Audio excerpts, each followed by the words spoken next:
Hi guys, again welcome to our channel. Last వీడియోకి కంటిన్యూషన్నే ఈ video అండి. లాస్ట్ వీడియోలో ఏం చెప్పిన టైప్స్ ఆఫ్ కండక్టివిటీ మెటీరియల్స్ అనేటివి చెప్పిన కదా. ఈ వీడియోలో వచ్చేసి ఏంది అని అంటే the factors that effect conductivity or resistivity will depends. అంటే కండక్టివిటీ పైన ఏ ఫ్యాక్టర్స్ అనేవి డిపెండ్ అయి ఉంటాయి అనేది చెప్తా. ఈ టాపిక్ నుంచి జేఎల్ఎంలో కావచ్చు, సబ్ ఇంజనీర్లో కావచ్చు 100% ఒక క్వశ్చన్ అనేది మనం ఎక్స్పెక్ట్ చేయొచ్చు. ఓకే, టాపిక్లోకి వస్తేంది అని అంటే ఫస్ట్ ఏ ఫ్యాక్టర్స్ కండక్టివిటీ పైన ఏ ఫ్యాక్టర్స్ అనేవి డిపెండ్ అవుతాయి అని అంటే మెయిన్గా మనకి 4 ఫ్యాక్టర్స్ అనేవి డిపెండ్ అవుతాయండి. ఫస్ట్ ఒకటి వచ్చేసి టెంపరేచర్, సెకండ్ వచ్చేసి అలాయింగ్, థర్డ్ వచ్చేసి మెకానికల్ స్ట్రెస్, ఫోర్త్ వచ్చేసి ఏజింగ్. ఈ 4 ఫ్యాక్టర్స్ ఏవైతే ఉంటాయో ఈ 4 ఫ్యాక్టర్స్ అనేటివి మనకి కండక్టివిటీ పైన డిపెండ్ అయి ఉంటాయి.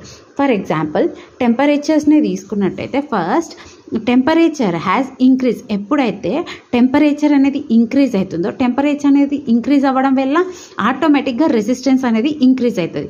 ఈ రెసిస్టెన్స్ అనేది ఇంక్రీజ్ అయితే కండక్టివిటీ అనేది డిక్రీజ్ అవుతుంది. టెంపరేచర్ ఎంత ఇంక్రీజ్ అయితే రెసిస్టెన్స్ అనేది అంత ఇంక్రీజ్ అవుతుంది అండి. Why? Because resistance is directly proportional to temperature. So resistance increase అయితే టెంపరేచర్ ఇంక్రీజ్ అయితే రెసిస్టెన్స్ అనేది ఇంక్రీజ్ అవుతుంది.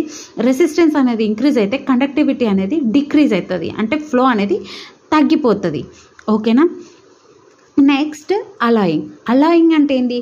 ప్యూర్ మెటల్స్కి ప్యూర్ మెటల్స్ని ఇంప్యూరిటీస్ అనేటివి యాడ్ చేయడం వల్ల వచ్చే ప్రాసెస్ ఏదైతే ఉంటుందో దాన్ని ఏమంటామంటే అలాయింగ్ అని అంటాం. ప్యూర్ మెటల్ రెసిస్టివిటీ అనేది తక్కువ ఉంటుంది, కండక్టివిటీ అనేది ఎక్కువ ఉంటుంది. నిజం చెప్పాలంటే ప్యూర్ మెటల్స్ లోపల రెసిస్టివిటీ అనేది చాలా తక్కువ ఉంటుంది, కండక్టివిటీ అనేది ఎక్కువ ఉంటుంది. బట్ ఎప్పుడైతే మనం అలాయ్స్ అనేది యాడ్ చేస్తామో యాడ్ చేయడం వల్ల ఏమవుతుంది అంటే రెసిస్టివిటీ అనేది ఇంక్రీజ్ అవుతుంది అండ్ కండక్టివిటీ అనేది డిక్రీజ్ అవుతుంది. ఇక్కడ మీరు ఒకటి రిలేషన్ గుర్తుంచుకోవాలి. Resistor is inversely proportional to conductivity. Resistivity అనేది ఇంక్రీజ్ అయితే కండక్టివిటీ అనేది డిక్రీజ్ అవుతుంది. కండక్టివిటీ అనేది ఇంక్రీజ్ అయితే రెసిస్టివిటీ అనేది డిక్రీజ్ అవుతుంది. Okay, these are the one of the effecting factor. Next mechanical stress.